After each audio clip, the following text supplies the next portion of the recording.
নমস্কার, সবাইকে স্বাগত। আমি ভাবলাম কিছু ক্ষেত্রে এই যে গতানুগতিকভাবে আমরা যেভাবে ক্লাসগুলো করি, খুবই বোর্ড বা কোনো তোমার হলো ইন্টারেক্টিভ যে সমস্ত বোর্ডগুলো এসছে সেইগুলোর থেকে একটু হাটকে, কারণ অঙ্ক বিশেষ করে অনেকের পছন্দের সাবজেক্ট নয় এবং আমরা চাকরির প্রস্তুতির ক্ষেত্রে বিভিন্ন ব্যাকগ্রাউন্ড থেকে আসি এবং সেক্ষেত্রে আমরা অঙ্ক করি এবং সেক্ষেত্রে অনিচ্ছা সত্ত্বেও অঙ্ক করতে হয়, কারণ সেখানে আমাকে চাকরিটা পেতে হবে। তো আমি ভাবলাম যে সেক্ষেত্রে দাঁড়িয়ে একটু কিছু ক্লাস ক্যাজুয়ালি করা যেতে পারে এবং ক্যাজুয়ালির মাধ্যমে আমরা জিনিসটাকে সলভ আউট করতে পারি। তাই জন্য জিনিসটাকে একটুখানি এরকম ধরনের ইন্টারেক্টিভ ভাবে না গিয়ে, মানে গতানুগতিকভাবে না গিয়ে জাস্ট কাইন্ড অফ জিনিসগুলো দেখানোর মতন আমি তাই জন্য বসেই একটা ধরন করার চেষ্টা করছি। যদি ভালো লাগে আপনাদের তাহলে এটাকে আমি কন্টিনিউ করব। দেখুন, একটা সবথেকে কমন যে টপিক সেটা হলো পার্সেন্টেজ। নামে বুঝে গেছেন, মানে থাম্বনেইলে বুঝে গেছেন। এবার যে জিনিসটাকে কতটা সোজাভাবে করা যায় এবং কিভাবে আমরা থটটাকে নিয়ে আসবো যাতে সেকেন্ডে মুখে মুখে উত্তর অনেক সময় হয়ে যায়। কিছু ক্ষেত্রে হয়তো কষতে হবে অঙ্কটাকে, সেটা হলো 5 সেকেন্ড 10 সেকেন্ডের বেশি কষতে আপনাকে হবে না। এবং সেক্ষেত্রে কী কী ভুল আমরা করতে পারি, কারণ অনেক সময় শর্টসে, মানে ইউটিউব শর্টসে বা রিলে বা আমরা ফেসবুকের ফিডসে দেখি অনেক সময় প্রশ্নের উত্তর ঠিকইভাবে কীভাবে করা যায় সেই পদ্ধতি আপনারা দেখেছেন, বা আমি যেটা এখন দেখাতে চাইছি সেটাও হয়তো আপনারা দেখেছেন। সেইটা যদি আমরা গতানুগতিকভাবে মুখস্থ করে নিই বা ওই ধরনের অঙ্কের ক্ষেত্রে ওটাকেই অ্যাপ্লাই করি, কিন্তু অঙ্কের যদি কন্ডিশন একটুখানি চেঞ্জ করে দেয় তখন আমরা গিয়ে মুশকিলে পড়ি যে এইটাকে এবার কী করে করব।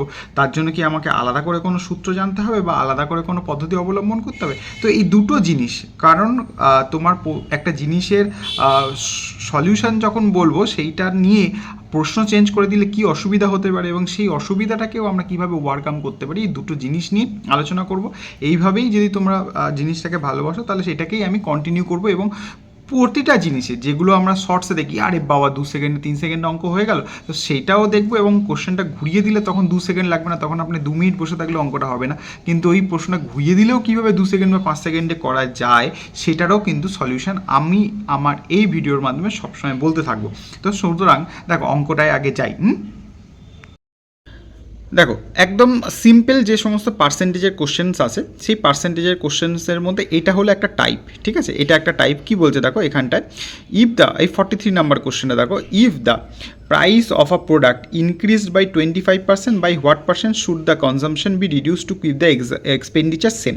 ছোটোবেলায় আমরা শতকরার অঙ্কে বারবার পড়েছি। এটার মানে কি, একদম পাতি বাংলা ভাষায় কোনো জিনিসের দ্রব্যমূল্য যদি 25% বেড়ে যায় তাহলে সেই জিনিসটা আমরা কতটা কম ব্যবহার করব। তাহলে এই সমস্ত জিনিসগুলো আমরা ছোটোবেলায় কীভাবে করতাম, কোনো একটা জিনিসের ধরো দাম 25% বেড়ে যাচ্ছে, মানে 100 টাকা ধরো, 100 টাকা ধরো কোনো জিনিসের দাম ছিল, ঠিক আছে? 100 টাকা দাম ছিল, সেটা হয়ে গেছে কত, 125 টাকা, তাই না? তাহলে 100 টাকা কোনো জিনিসের দাম ছিল, সেটা হয়ে গেছে 125 টাকা।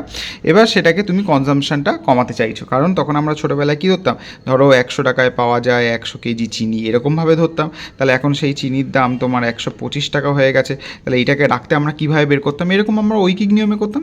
এত জিনিস আমরা এরকমভাবে করবো না, জিনিসটাকে একদম সিম্পলভাবে করবো। দেখো, যেহেতু আমরা বড় হয়েছি, আমাদের পরীক্ষার সময় কম দেবে এবং সেই জিনিসটাকে তাড়াতাড়ি করার জন্য আমাদের কী বুঝতে হবে, দেখো প্রাইস অফ দ্য প্রোডাক্ট কত হয়েছে, 25% ইনক্রিজ করেছে, তাহলে জন্য আমরা সেখানটা কী করবো, 25% ইনক্রিজ করেছে মানে এখানে লিখবো 25, ঠিক আছে? কতর মধ্যে বেড়েছে, 100-র মধ্যে বেড়েছে। যখন কোনো জায়গায় লেখা থাকবে যে প্রোডাক্ট ইনক্রিজ করেছে আর কোনো ডিক্রিজের মান বের করতে দেবে, তখন কি বের করবো, তাহলে 25, তাহলে 100-র মধ্যে কত বেরিয়েছে, 100 প্লাস 25 ইন্টু 100, ঠিক আছে? আবার বলছি জিনিসটা তাহলে কীরকমভাবে করছি, 25 বেড়েছে কতর মধ্যে, 100-র মধ্যে, তাহলে 100/125 ইন্টু 100। যখন আমাকে কোনো জিনিস ইনক্রিজ করছে বলে দিয়েছে আর ডিক্রিজ করার ভ্যালু বের করতে দেবে, তখন আমরা জিনিসটাকে এরকমভাবে করব। তাহলে 25/125 ইন্টু 100, ঠিক আছে? তাহলে 5 1 5 25 5 20 100, তাহলে হলো 20%। ব্যাস, আমার অঙ্ক হয়ে গেল। আমি এরকম ছোটোবেলাকার ঐকিক নিয়মে যাব না, অত সময় নষ্ট করব না। নেক্সট একটা অঙ্ক দেখে নিই। নেক্সট অঙ্ক কী বলেছে দেখো, the price of the pulses has increased by 45%, by what percent the increase price of the increase price of the pulses should be reduce. তাহলে আবার বলছি, ইনক্রিজড এখানে বলে দেওয়া আছে, তোমাকে যেটা বের করতে বলছি রিডাকশন প্রাইস। তাহলে কত বেড়েছে, তাহলে 45 বেড়েছে, তাহলে এখানে টোটাল কী লিখবে, 145, ওকে?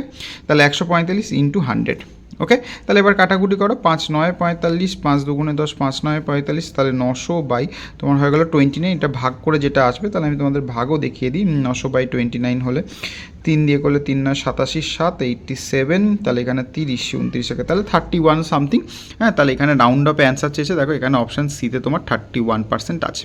ওকে, সেমভাবে population fall by 12% in the first year, by what percent must is increase, তাহলে দেখো এখানে ফল দিয়েছে মানে ডিক্রিজ দিয়েছে, এখানে ইনক্রিজ বের করতে বলেছে, তাহলে এখানে কি হবে, যদি ডিক্রিজ হয়ে যায় তাহলে এখানে 12 লিখলে যখন ডিক্রিজ হবে এখানে তোমার নিচেরটাকেও ডিক্রিজ করতে হবে, তাহলে 100 থেকে কত বাদ দেবো, 12, তাহলে হয়ে গেলে 88, 3 তো ইন্টু 100, তাহলে 3 4 12, 3 22, তাহলে 11, এটা হলো 50, তার মানে হলো 150 বাই 11, তাহলে 150 বাই 11, তাহলে 150কে ভাগ করো, 11 একে 11, তাহলে 40, 3 11 33, 7 পয়েন্ট দাও 0 6 11 66, এরকম 13.7 এরকম 13.6 দেখো অপশান আছে এখানটা 13.6-এ, ঠিক আছে। তো সুতরাং যদি আমার তাহলে কি হলো প্রসেসটা, যদি আমার এক্স অ্যামাউন্ট অফ যদি জিনিস বাড়ে, ঠিক আছে, তাহলে নিচে সেটা 100 প্লাস এক্স পার্সেন্টেজে বের করছো বলে ইন্টু 100, যদি এক্স পার্সেন্টেজ কমে তাহলে x by 100 minus x into 100, তাহলে এই জিনিসটা করলাম, তাহলে এই জিনিসটা একদম শর্টে হয়ে গেল, ঠিক আছে, যাই প্রশ্ন দিক না কেন এটাকে আমরা করে নিতে পারবো। এবার সমস্যা কোথায় আসে দেখো, সমস্যায় আসে এই ধরনের প্রশ্নগুলো। ওপরের প্রশ্নটা দেখো, the value is increase by 30% and then decrease by an unknown percent to return the original value, what is the percentage of decrease required, ঠিক আছে, ওটা একই প্রশ্ন। এবার দেখো প্রশ্নটা এখানে চেঞ্জ হয়ে যাচ্ছে, by what percent should a racer increase the speed to reduce the time by 25%, এতক্ষণে আমাদের কী দেওয়া ছিল, ওপরেরটা দেওয়া ছিল একটা বাড়ছে বা কমলে তাহলে আরেকটা বাড়বে বা কমবে সেটা তোমাকে বের করতে দিয়েছিল, এখানে কি দিল কত বাড়িয়েছে তার জন্য এটা এতটা কমে গেছে, ঠিক আছে।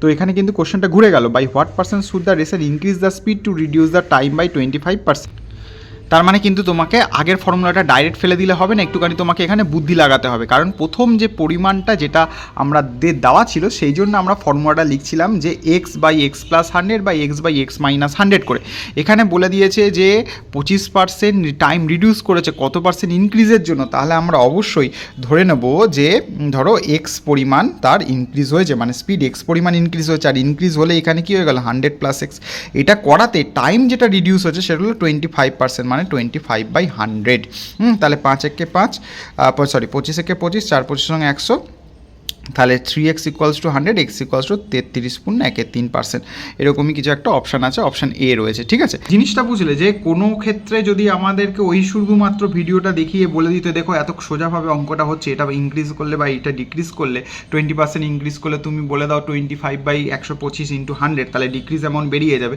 এখানে কিন্তু উল্টো দিয়েছিল, ঠিক আছে, ডিক্রিজ অ্যামাউন্টটা দিয়ে দিয়েছিল, ইনক্রিজ অ্যামাউন্টটা বের করতে দিয়েছিল, তাহলে সেক্ষেত্রেও আমি যদি একটু ছোট্টভাবে আমরা আমাদের মাথাটাকে ব্যবহার করি তাহলে কিন্তু আমরা ফর্মুলাটা জানলাম, যেটাকে ট্রিক্স হিসাবে বলছি, তার সাথেও যদি প্রশ্ন ঘুরিয়ে দেয় তাহলে আমাদের সেই 2 সেকেন্ডটা 2 মিনিট হবে না, আমরা সবাই সেই জিনিসগুলো দেখে এসেছি, শুধু এখন কি করতে হবে সেগুলোকে রিভাইজ করতে হবে, সেগুলোকে একটু প্র্যাকটিস করতে হবে সেই জিনিসগুলোকে, তাহলে আমরা জেনে যেতে পারবো।